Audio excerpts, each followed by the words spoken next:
And how long was New Haircut? Like what was the duration of that as you built it out to a 35-person team?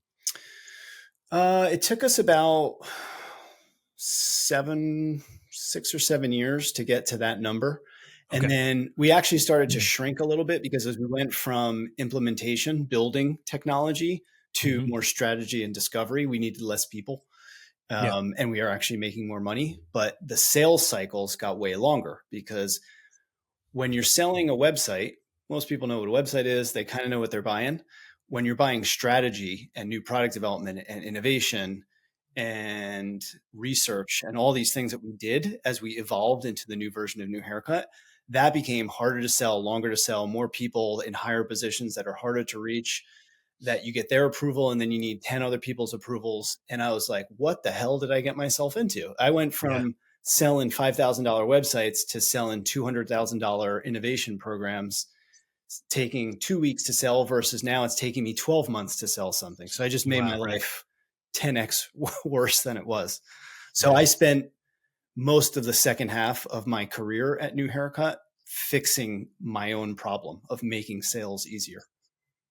Interesting. So can you dive in more to what the heck did that look like? How did you go about that? Yeah. So our signature offer at New Haircut was this thing called a Business Opportunity Accelerator. And it was a 6-month program. We sold it for anywhere between 100 to 300,000. And when you're selling to a Ford, they're not worried about spending $100,000. They're worried about, does it work? Why should we hire you? Versus I was going up against McKinsey, Deloitte, Boston Consulting Group. Why should we hire a New Haircut? Cute name. Why should we hire you guys?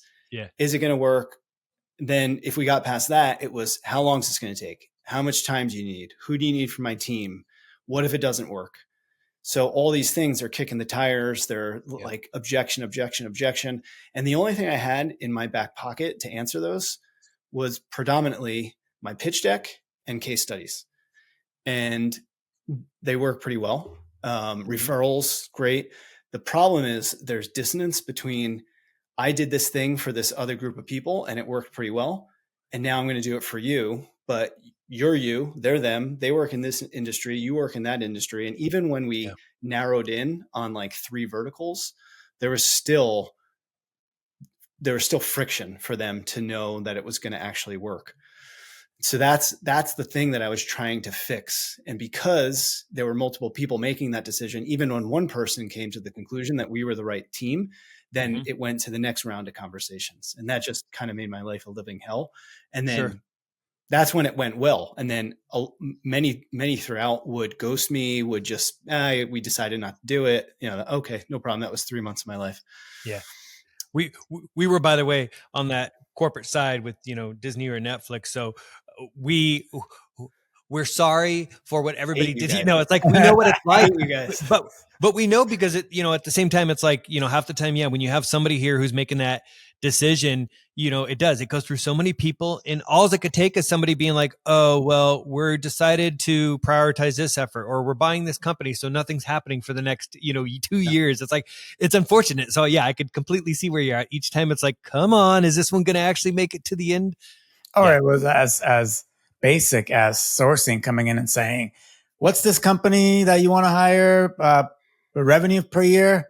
Only 5 million? Nope. Yeah. Unless they do 25 million, we don't want to work with them. I'm like, which, and then sometimes that would have been great information to know just out of the gate when you started, instead of that maybe getting 6 months in when they decide to tell you that. So anyway, we get it. Yeah. We definitely sympathize and empathize. Yes. All those things. We always hated going back and having the conversation with folks such as yourself, because we really wanted to do it, but then you're like, your hands end up getting tied. So anyway, sorry, sidetracked. Back to your story. I mean, so I spent, once I realized that the problem that I was facing as a business owner, and like then all of my people that were sort of sitting on the bench waiting for Jay to sell so that they could do their work, so that they get paid. We started to ask ourselves this single question over the next several years. What would it look like if this were easier to sell? So the first thing that we tried was, let's take this program, this accelerator program that we have. We get a lot of interest in this one framework that we run, which was one that we we learned from Google. It's called a design sprint.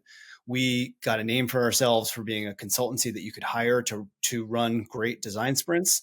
And a design sprint is just basically an innovation framework that produces prototypes with validated research from your market. So it was a nice win. It took us about a week to run, and we charged like 30 grand for it. So for this tiny little business, they're thinking 30 grand. Holy, that's more than I sell today. You have to remember, we were selling like $250,000, $300,000 larger packages. So to go down to 30,000, now we had this much smaller, much tighter, more compact, much less risky thing that I could start a relationship with.